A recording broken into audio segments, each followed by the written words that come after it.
I have been joined by businessman Mr. Robert Vadra. Mr. Vadra, first and foremost, your take on this three bills being repealed by the central government. I'm very happy to hear this, but I hope and I don't really believe that this will come about because first they have to take it to Parliament and they have to still decide uh, uh, clearly that it's going to be repealed. But it's a victory for the farmers who have been struggling since November 20th, of 2020. And I know these dates because I have been helping and sending them food and water and whatever required for the last year. I think most importantly also with the farmers' victory, I think it's a victory for my wife because, and I keep saying that is because I know the amount of hard work that she's put in. Lakhimpur was also one of the examples because she was arrested while the other leaders were let off within a few hours. She was, the CM, Mr. Yogi spoke very, very badly about her as well as for all women who keep their homes clean, as in when she was put in a guest house which was not hygienic and she happened to clean the place. The CM felt that she was only fit for cleaning her environment or good for that only. And I thought that if the Prime Minister takes a broom and he cleans the area and he talks about Swachh Bharat, then how can Yogi ji have, doesn't he have the same opinion about the Prime Minister? Keeping that aside, I think I've seen the pain and agony and losses of life the farmers had gone through. Nobody was listening to them. These bills were implemented. They were just put on the farmers without bringing them to the table to be discussed. And, the prices, the corporate whole situation on them, corporatizing the whole farmer laws. I mean, the thing is that I think that if you take whatever laws you implement, if you take the people in consideration, it would work much better. If you see how the fuel prices are increased, even if it's a small amount, but every day it's increased. And just before an election, you start dropping the prices. The same thing has happened. I think if you say that Prime Minister has done a very big thing for the farmers, but it's only, I feel it's an election gimmick. It's just we have UP state elections coming up. We have elections in Punjab coming up.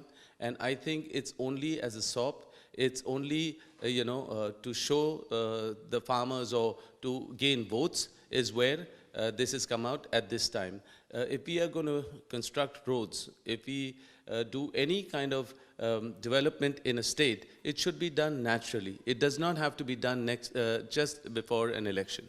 Talking about Lakhimpur Kheri, she has written a letter to Prime Minister Mr. Modi, and in the morning when Ms. Vadra was speaking in Lucknow, she said that how can the Minister of State's home be allowed to share the stage with Prime Minister? What's your take on it?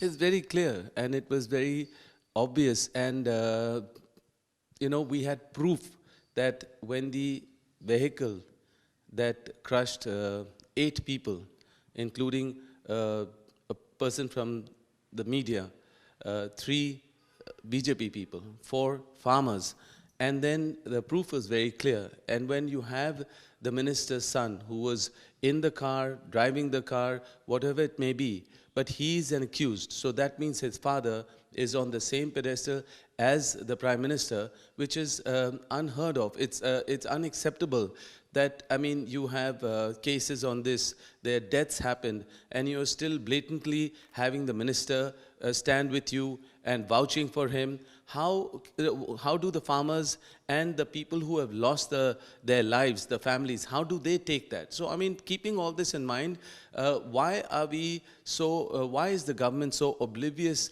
to the feelings of the farmers? And why does it take 1 year to make a decision as such? You need losses of life to understand that these laws are hurting people. And, so, I mean, all of this, people look at it as a photo op. You do not need this. You don't need it for votes. You need to just, implement proper laws that can work for the people of India, and we can progress as a country. Well, sir, also, what is happening now is that the narrative coming from the government side is that it is being done in the interest of nation. How do you see that one? As I said, and I'm repeating myself, I don't think it's come at a time when the elections are around. It is come at a time when my wife has been arrested, has been standing there and trying to meet the families of the people who died, and working with the farmers from day one. And the Congress has been listening to their woes, bringing up, putting pressure on the government. So it's holistically, if you see, it is the pressure of the Congress. It is the works that Rahul and Priyanka have done, and it is also after the deaths and the elections that are going to be happening is why these bills were taken aback. It's very, very clear, but still the farmers do not believe that this will happen. Because if you're going to change laws and things like that, when you have the ED and CBI officers who are being extended their positions and posts, I mean, without taking everybody into consideration, we wonder that actually will these laws be taken aback? That's why Mr. Tikait tells his people, the farmers, to wait there, and first we need to see that it's implemented. Only then will we move our post and go back to our families and go, earn our livings. But the laws have to be taken back, and that's their cause, and they will not move till then. That's what I feel. Talking about Mr. Gandhi, Congress party is saying it's the January declaration of Rahul Gandhi, where he had said in January this year that these laws will be taken back, and there have been a systematic fight from the Congress party. What's your take on it? Very clearly, Rahul is visionary. Rahul is on the ground. Rahul understands that, okay, there will be a surge of COVID victims, and it was laughed upon that we will have many deaths. It was laughed upon. And then the country suffered tremendously, deaths, and no vaccines, no beds. Many things happened which was already foreseen by Rahul, because he did go around the country. He saw what's happening, and he said there's a tsunami of this going to happen. And the same thing with this. He said the government, Prime Minister Modi, will have to reverse these laws that have been implemented, because it is hurting the farmers. The Kisan of our country are hurting. They will keep protesting, because there's no point going home when you're not going to earn anything to give back to your family, and you work in severe weather conditions. So these laws cannot be implemented or imposed on people without taking them into consideration, without understanding what is the good of the people and then the country.